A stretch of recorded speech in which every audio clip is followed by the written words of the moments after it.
Bonjour mes chers étudiants. Voici maintenant, on va commencer aujourd'hui la deuxième vidéo. Je suis en train de l'enregistrer. Donc, on est toujours dans l'examen de l'année dernière. Alors, on a fait dans la première vidéo, on a corrigé la question 1 et la question 2. Alors aujourd'hui, on va essayer de finaliser cet exercice, c'est-à-dire on va corriger la question 3 et la question 4. Alors, la question 3, on vous demande d'effectuer le test de Fisher, permettant de déterminer si la régression est significative au niveau de confiance de 95% et commenter à la fin. Okay, hein? Donc, je vais revenir au cours, en même temps, je vais expliquer. Alors, voici le test de Fisher. Le test de Fisher, c'est ce test-là, c'est ce fameux F. On est d'accord? Qui est égal à quoi? Qui est égal à la somme des cas expliqués divisé par 1, divisé par son degré de liberté, sur la somme des cas résiduels divisé par son degré de liberté, qui est N-2. Vous vous rappelez de ça? On l'a déjà vu dans la table d'ANOVA. Le degré de liberté de la somme des cas expliqués, c'est 1, et le degré de liberté de la somme des cas résiduels, c'est N-2. Et le degré de liberté de la somme des carrés totaux, c'est N-1. Alors, le test de Fisher, qu'est-ce qu'il fait? Alors, revenons, je vais commencer à expliquer. Alors, revenons ici, regardez.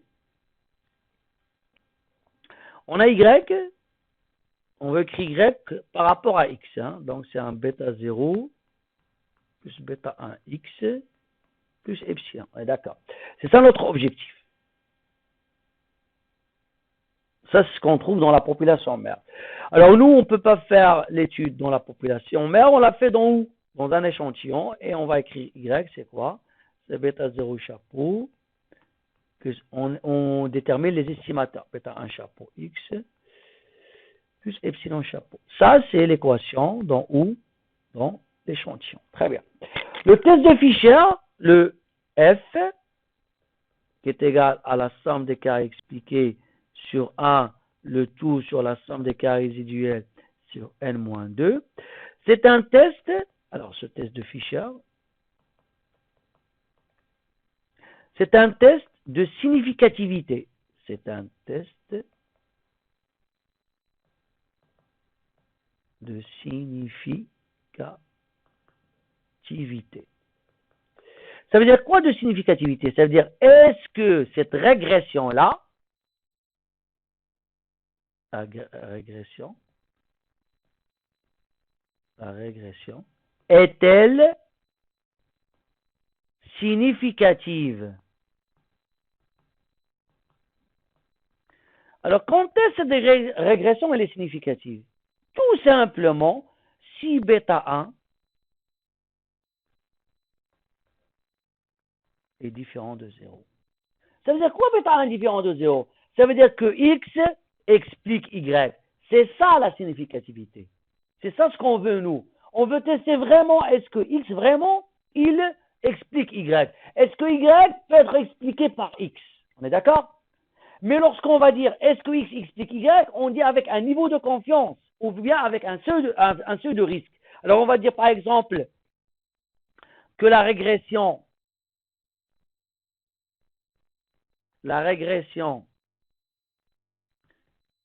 est significative au niveau de, par exemple, on va dire ici, hein, je donne, au niveau de 95%. Ça veut dire quoi? Ça veut dire on est sûr à 95% que X explique Y. Et on va commettre une erreur de combien? De 5%. Ou bien on écrit au niveau. Alors ici, j'ai oublié, hein. Pardon.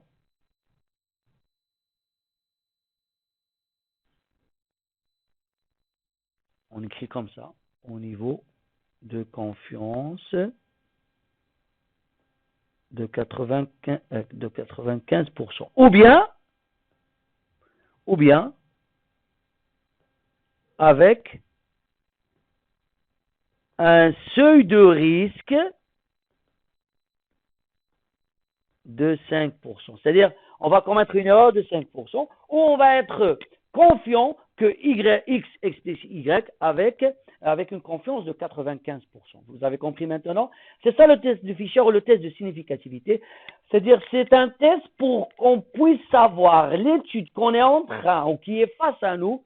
Est-ce que vraiment X explique Y? Même si on a calculé le bêta 0 chapeau, même si on a calculé le bêta 0 chapeau et le bêta 1 chapeau, mais est-ce que cette équation-là, cette régression-là, elle est significative?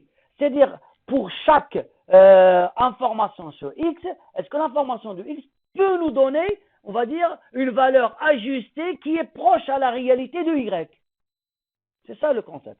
C'est-à-dire, pour chaque valeur de X, si on a une donnée sur X, est-ce que le fait de connaître X, je peux ajuster Y, je peux approcher Y à 95%?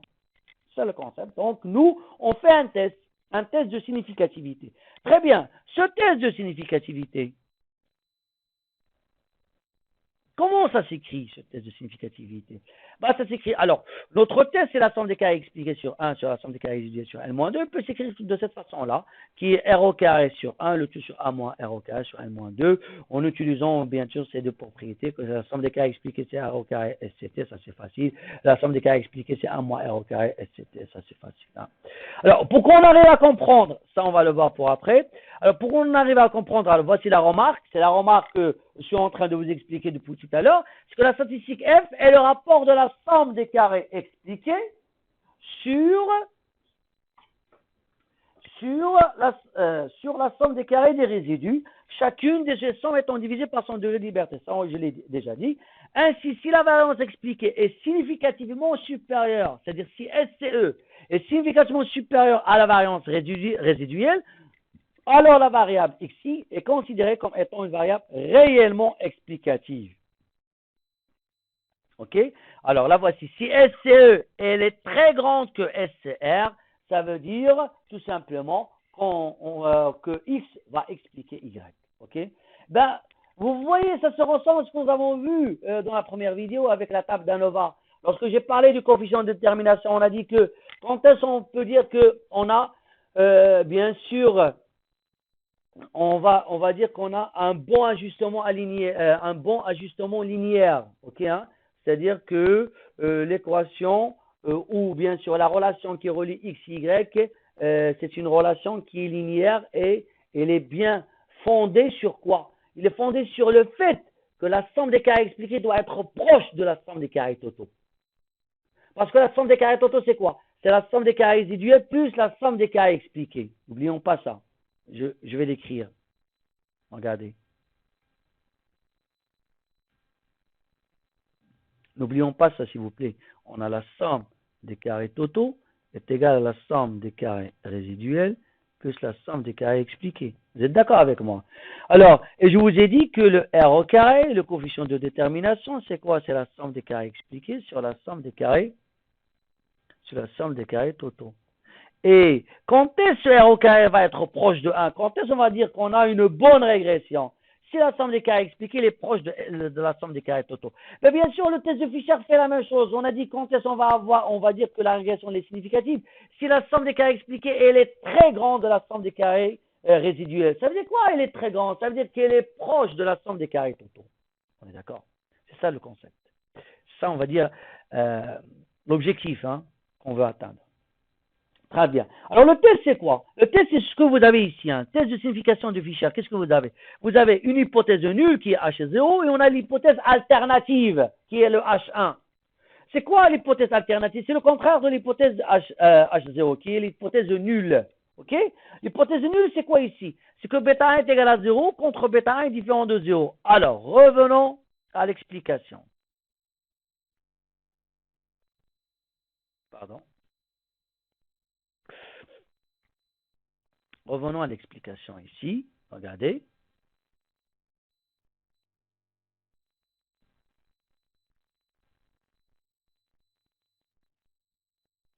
Alors, regardez ici. Le test de Fisher.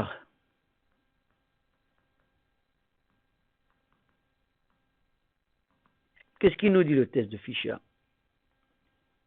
Il nous donne H0, c'est bêta 1 est égal à 0, contre H1, c'est bêta 1, différent de 0. Ici, c'est contre. On est d'accord. Et notre régression, c'est quoi? Droite de régression, c'est quoi? Y, bêta 0, bêta 1x, plus epsilon. On est d'accord? Très bien. Alors, si H0, c'est elle qui gagne, ça veut dire que bêta 1 est égal à 0.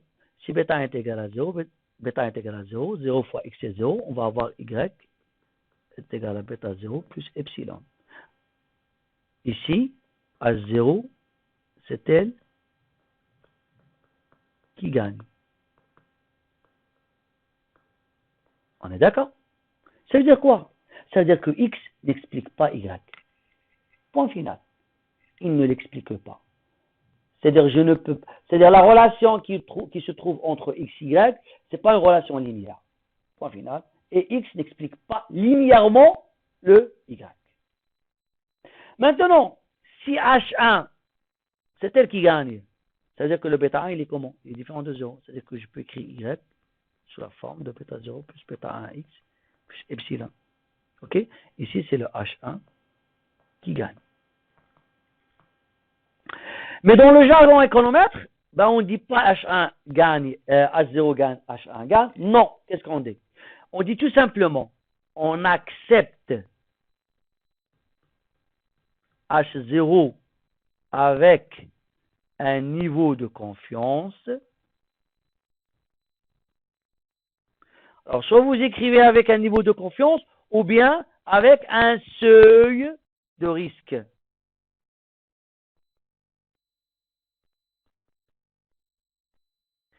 Si on accepte H0, si H0 gagne. Si H0 perd, on ne dit pas qu'on accepte H1, mais on dit on rejette. On rejette H0, bien sûr avec un niveau de confiance ou bien avec un seuil de risque. Vous avez compris? On dit toujours, on accepte H0, toujours parce que l'hypothèse de base, c'est l'hypothèse nulle. Ce n'est pas l'hypothèse alternative. L'hypothèse de base, c'est l'hypothèse nulle. On est d'accord? Donc, toujours, on dit soit on accepte H0 ou bien on rejette H0. C'est ce que vous avez dans le cours ici. Hein. Alors, quand est-ce qu'on rejette H0? Si la statistique, la statistique ou le test grand F, il est supérieur à, on rejette H0 si le test F il est supérieur à F indice 1 moins alpha 1 n moins 2. Ben, c'est quoi le grand F 1 indice 1 moins alpha 1 n moins 2? C'est le conti. D'ordre quoi? 1 moins alpha. C'est quoi le 1 alpha? C'est le seuil de risque. Alors ici, notre niveau de confiance, si notre niveau de confiance dans l'examen, c'est quoi notre niveau de confiance? C'est 95%. On est d'accord?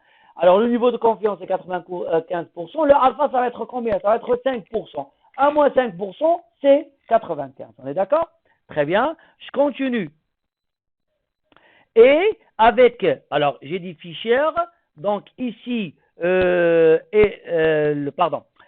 le conti, il va suivre la loi de Fisher-Snedecor à combien de degrés de liberté? La loi de Fisher-Snedecor, il a 2 degrés de liberté. Ici, c'est 1 et N-2. Le N, dans notre cas, c'est combien? C'est 20. 20 moins 2, c'est 18. OK? Alors, on prend une nouvelle page. OK. Donc, ici, F, c'est la somme des carrés expliqués sur 1, sur la somme des carrés résiduels sur N-2. On l'a déjà calculé dans la première vidéo, la somme des carrés expliqués et la somme des carrés résiduels. Hein. Alors, en fait, c'est 19,1606 sur 1. Le tout, la somme des carrés résiduels, c'est 170,0394 sur N-2. N-2, c'est 18.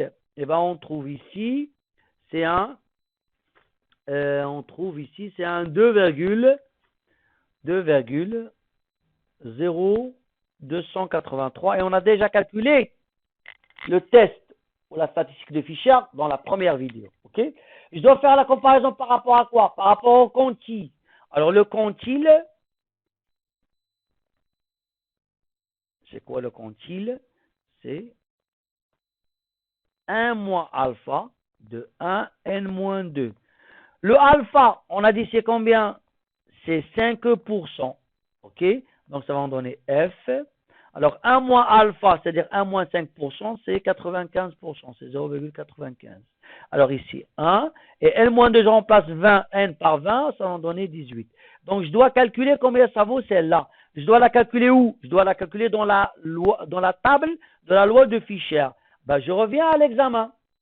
Ben, vous avez ici deux tables. La première table, c'est la table de la loi de Fischer, ce qu'on va voir on va l'utiliser dans la dernière question. Et celle-là, c'est la table de la loi du Fischer à Séné-Décor. Alors pour 80, alors on a pour chaque niveau de confiance, on a une table. C'est pas comme le cas dans la table de la loi de Student. Parce que la table de la loi de Fischer Séné-Décor, elle est trop difficile à calculer. Donc on a ici une table. Alors comment je vais faire? Alors on a ici deux degrés de liberté. On a 1 et 18. Alors le 1, bien sûr, je vais le lire dans cette première ligne-là. Alors c'est le 1 là qu'on a ici, voici. Et le 18, je le calcule, je le lis ici, hein. Je le lis, vous voyez, hein, donc ici c'est 17, je remonte un petit peu, voici 18. Et bien je vais faire l'intersection entre cette ligne-là et cette colonne de 1. Et bien je trouve la valeur qui est combien? 4,41. Par exemple, si je vous demande de calculer le quanti de Fischer à 0,95, par exemple, avec les degrés de liberté 6 et 10, alors je vais aller vers la colonne de 6, la voici, 6, et je vais aller vers la ligne de 10, voici 10. 10 jusqu'à la colonne de 6. C'est 3,22. On est d'accord? Alors nous, on va revenir à notre cas. On a la colonne de 1 et on a la ligne 18. C'est 4,41. OK? C'est 4,41. Donc, ici, celle-là est égale à 4,41. Ben, qu'est-ce que vous remarquez? Vous remarquez vivement, quoi? Que 2,0283 est inférieur à 4,41. Ben, si on vient en cours, qu'est-ce qu'il nous dit? OK? Alors, nous, on n'a pas trouvé le test, il est supérieur au quanti. On a trouvé que le test est inférieur au quanti. Alors, est-ce qu'on va rejeter à 0? Non. On accepte H0. Alors, ici, on accepte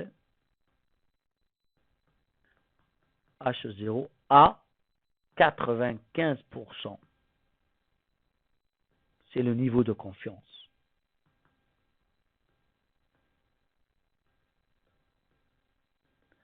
Ben, j'ai écrit commenter. Ça veut dire quoi on accepte H0?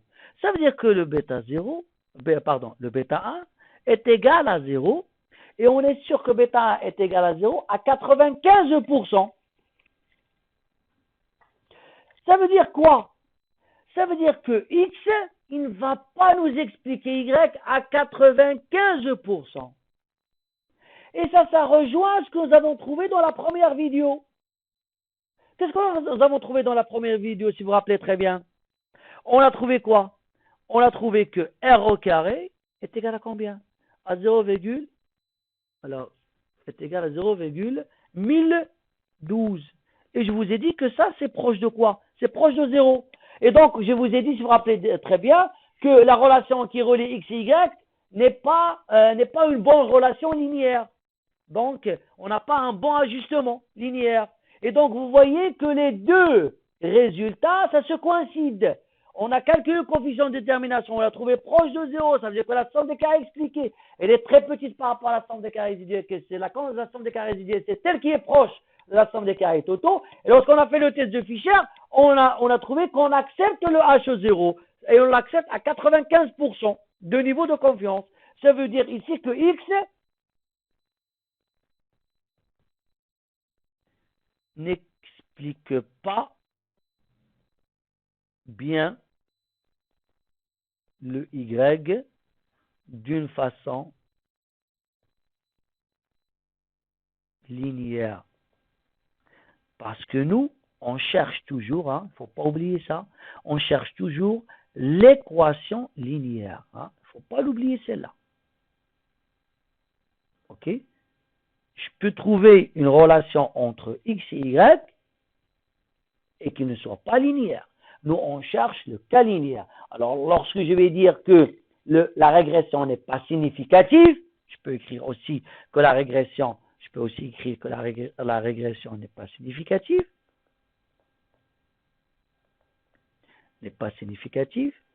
mais elle n'est pas significative dans le cas linéaire, hein, n'est pas significative.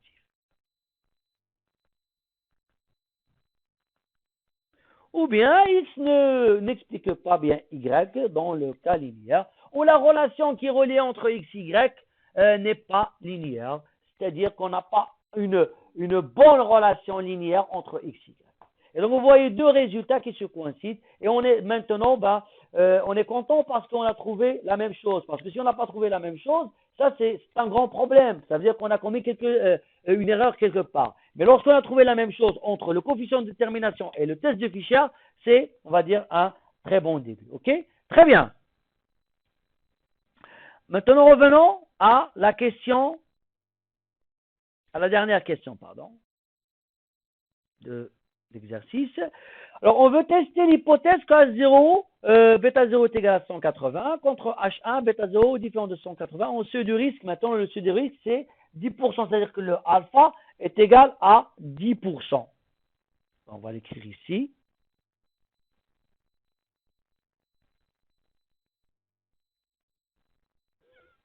Alors ici, qu'est-ce qu'on a? On a H0, c'est bêta 0 est égal à 180 contre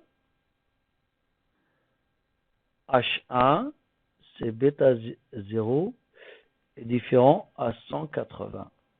Avec alpha est égal à combien? 10%. Ça, c'est quoi? Ça, c'est le seuil. C'est le risque. Alors, on veut faire ce test-là. Ça veut dire quoi, ce test-là? Nous, on a trouvé bêta 0 chapeau dans notre échantillon. Le bêta 0 chapeau, on l'a trouvé, c'est égal à 173,6923. On est d'accord? Lorsqu'on a pris un échantillon parmi la population mère, on a trouvé que bêta 0 chapeau. Bien sûr, vous êtes d'accord qu'on n'a pas un seul échantillon dans la population mère, on a plusieurs échantillons. C'est-à-dire qu'à chaque fois que je prends un échantillon, que je choisis un échantillon, je ne vais pas trouver la même valeur de bêta 0 chapeau et la même valeur de bêta 1 chapeau. Alors moi, la question que je me pose, est-ce que je peux trouver un échantillon tel que bêta 0 chapeau est égal à 180? C'est ça la question que je me pose. Avec un risque de 10% ou avec une confiance de 90%. OK? Donc, maintenant, si on veut faire ça, je reviens à mon cours. Alors, je reviens à mon cours. Et donc, le cours, nous, on a parlé que de bêta 1. Ce qu'on a vu, pour ce que j'ai fait dans le cours pour bêta 1, ça reste vrai pour bêta 0. Alors, pour bêta 1, on la voici. J'ai dit le but de test de Student, d'utiliser les données de l'échantillon pour conclure si bêta 1 est différent de 0. Alors, on a fait ici le test, c'est bêta 1 est égal à 0 contre bêta 1 est différent de 0. Alors, tout ce que vous avez ici dans le paragraphe pour bêta 1, ça reste vrai pour bêta 0. OK? Alors, ici, vous avez tout simplement, si vous avez bêta 1 est égal à 0 contre bêta 1 est différent de 0, je peux écrire bêta 0 est égal à 0 contre bêta 0 différent de 0. Le test de signification de Student est basé sur le fait que la statistique. Alors, la statistique de Student, c'est celle-là. C'est bêta 1 chapeau moins bêta 1 sur sigma chapeau, bêta 1 chapeau. Alors, pour notre cas, ça va être bêta 0 chapeau moins bêta 0 sur sigma chapeau, bêta 0 chapeau. C'est ça, c'est le test. Ou c'est la statistique. Alors, T, c'est bêta 0 chapeau moins bêta 0 sur sigma chapeau, bêta 0 chapeau. Ça, c'est le test. Ou le test de Student pour nous. On est d'accord? Très bien. Le bêta 0 chapeau, nous, on l'a déjà calculé. Le bêta 0 chapeau, c'est 173 moins 173,6923. C'est quoi le bêta 0? C'est la valeur que j'ai utilisée pour le test. C'est 180. Alors, revenons à notre cours. Et vous allez la comprendre. Regardez ici. Ici, le test que j'ai fait, c'est bêta 1 est égal à 0 contre bêta 1 différent de 0. Notre test, c'est celui-là. Regardez, j'ai remplacé le bêta 1 par 0 et il me reste bêta 1 chapeau sur sigma chapeau, bêta 1 chapeau. La voici. T, c'est ce que j'ai écrit. Donc, le test suit une loi de student à n-2 degrés de liberté. Si l'hypothèse nulle est vraie, alors bêta 1 est égal à 0, alors t est égal à... La même chose ici. Si l'hypothèse nulle est vraie, ça veut dire que bêta 0 est égal à combien? À 180. Donc, je remplace le bêta 0 par 180. OK? Et donc, ici, on va avoir tout simplement 173,6923 moins 180 sur sigma chapeau bêta 0 chapeau. Alors maintenant, il faut que je calcule ce sigma chapeau bêta 0 chapeau. Sigma chapeau bêta 0 chapeau. Vous l'avez dans le cours. Alors, je vais revenir en arrière.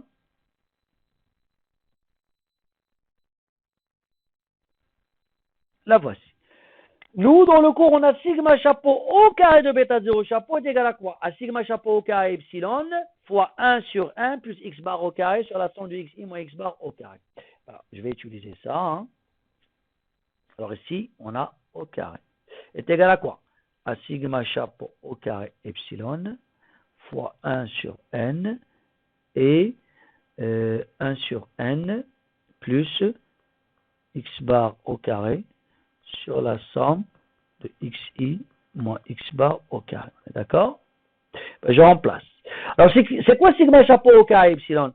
Ça, on l'a déjà calculé dans la table d'en avant. Sigma chapeau au carré epsilon, c'est la somme des carrés résiduels divisé par n-2. La somme des carrés résiduels divisé par n-2. Et d'après la table d'en avant, on a trouvé que sigma chapeau au carré epsilon est égal 9,4466. Alors, je remplace 9,4466 multiplié. Je remplace le n, c'est 20. X bar, c'est une donnée de l'exercice.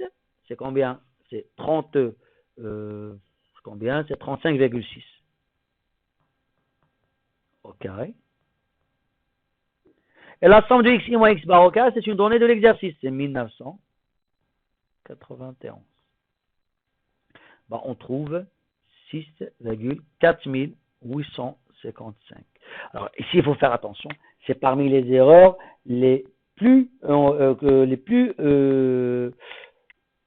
utilisées par les étudiants parce que je la trouve pleinement dans les copies.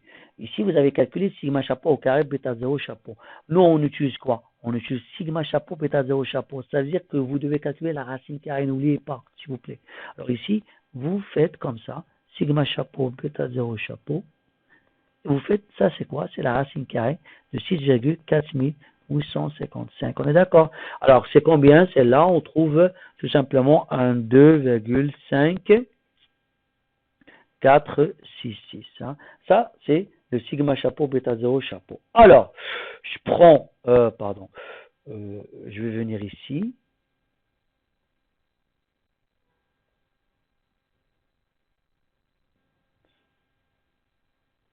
Et maintenant, notre test, t est égal à combien? Je remplace, c'est 173,6923 moins 180 divisé par 2,5466. Vous remarquez, je prends toujours 4 valeurs après la virgule. Bon, on trouve ici, c'est moins 2,4769. Ça, c'est notre test. Très bien. Maintenant, il faut que je fasse la comparaison. Je reviens au cours.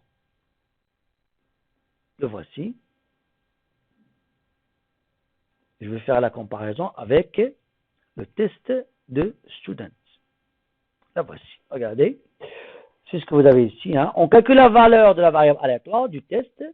Et je vais dire maintenant, si t appartient à cet intervalle, alors on accepte h0. Si t n'appartient pas à cet intervalle, alors on rejette h0. Alors cet intervalle, il contient moins t indice 1 moins alpha 2, t indice 1 moins alpha 2. C'est quoi le t indice 1 moins alpha 2? Le voici. C'est le quanti d'ordre 1 moins alpha sur 2. C'est quoi le alpha? C'est le seuil de risque. Hein. On est d'accord? De la loi de Student à n-2 degrés de liberté. Ici, notre seuil, c'est combien? C'est 10.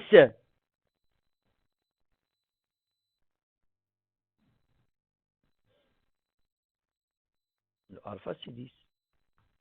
Alors moi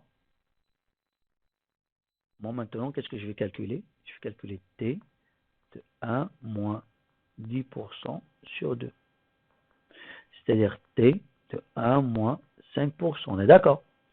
C'est-à-dire t de quoi? De 0,95. Alors, ce test de student, il suit quoi? Il suit la loi de student à n-2 degrés de liberté. n-2 degrés de liberté, ça veut dire à 18. À 18 degrés de liberté. Alors, pour le calculer, j'utilise la table de student. Vous l'avez dans l'examen. La voici, la table de student. C'est celle-là. OK? Eh bien, la table de student, ici, vous avez dans cette ligne-là, cette ligne, la première ligne, vous avez les probabilités. Nous, on a quoi? 0,95, c'est-à-dire notre niveau de confiance. On est d'accord? Alors ici, 0,95, je vais rester dans cette colonne et je vais chercher en même temps dans la ligne quoi? Je vais chercher la ligne 18. Voici la ligne 18 et je vais faire l'intersection avec 0,95. Alors je trouve ça. Donc en fait, 1,734.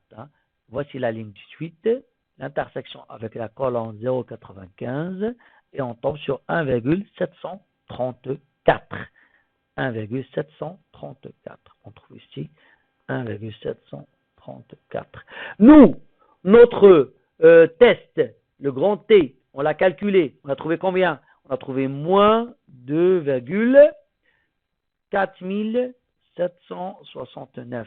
L'intervalle, ça va être moins T indice 1 moins alpha sur 2, T indice 1 moins alpha sur 2. T indice 1 moins alpha sur 2, c'est égal à 1,734. Donc, c'est moins 1,734, 1,734. Alors, qu'est-ce que vous remarquez?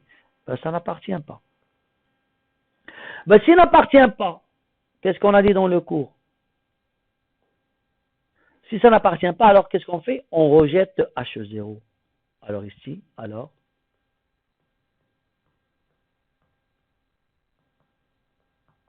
on rejette H0. Ça veut dire quoi on rejette H0? Ça veut dire tout simplement que le bêta 0 est différent de 180 et on est sûr à 90% avec une erreur de 10%. D'accord? C'est-à-dire que bêta 0 ne peut pas être égal à 180 avec une confiance de 90% et avec une erreur de 10%. C'est pour ça qu'on dit on rejette H0. Okay? Parce que le test qu'on a fait, c'est quoi? C'est que l'hypothèse nulle, c'est bêta 0 est égal à 180 contre bêta 0 est différent de 180. Et nous maintenant, on a trouvé que bêta 0, ça va être différent à 180 avec une confiance de 90%, avec une confiance de 90% ou bien avec un risque de 10%. OK? Très bien. Donc, vous avez vu, alors, on a résolu tout l'exercice 1 avec toutes les questions 1, 2, 3 et 4. Et en même temps, on a fait une révision du cours. Et donc, comme je vous ai dit la dernière fois dans la première vidéo, si vous avez des questions, n'hésitez pas. Alors, je vais vous faire d'autres exercices. Apparemment, je peux vous faire cet exercice 2, la continuation, et je peux vous faire un autre exercice d'un autre examen. Alors, ma vidéo s'arrête ici pour aujourd'hui. Alors, comme vous voyez, ma façon de réviser, ça va être de cette façon avec des vidéos. En même temps, j'explique révision de cours et aussi une correction de l'examen. Et je veux aussi tout simplement que les étudiants essaient de voir ces vidéos-là et s'ils ont des questions, qu'ils n'hésitent pas de me les poser via le Classroom. Ma vidéo s'arrête ici et je vous dis à la prochaine, Inch'Allah.